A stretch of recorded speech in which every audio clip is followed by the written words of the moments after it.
Hi guys, my name's Brianna. For my persuasive speech, I'm choosing to let people know why they should vote.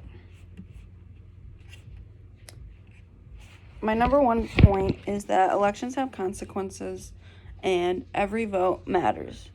Every person has the power to make key decisions in your life for yourself and your family and your community.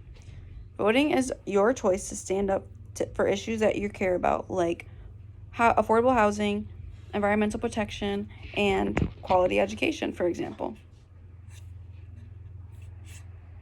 Also, it's your right. Not voting is kind of like giving up your voice.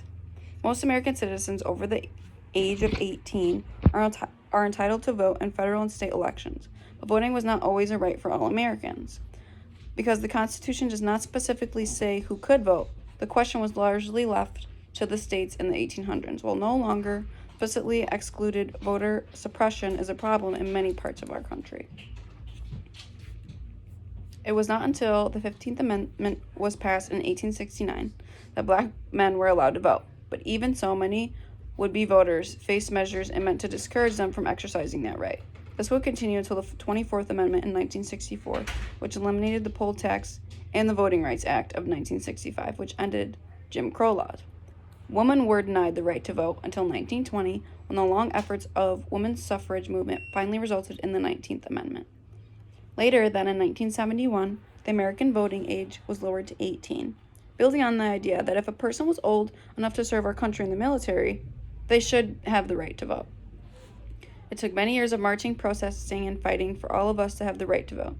Use your right and to exert your power. Also, it's your money.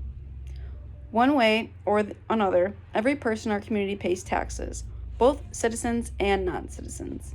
And yet, most people don't know how that money is being used. Voting is your your chance to choose how your tax dollars are spent, such as additional funding for healthcare, social services. This happens both through your vote on a specific ballot with measures, as well as those we elect to lead those positions that commit in supporting key social service in our communities. Voting is also an opportunity for change. If you want to make a positive impact in your community, voting gives you that chance. There are many social issues affected by elections, like gay marriage, reproductive rights, environmental issues, and public education. Many people want a chance to change any of these key points, and you can do so by voting. Also, our community depends on you. Our communities are made up of a family, friends, loved ones, neighbors, and children. Some may not know how important it is to vote, while others cannot vote. Make the decision to vote to be your voice for yourself and others around you. Make sure that your voice is heard and vote. Have a great day, guys. I hope you liked my presentation and my speech on why you should vote.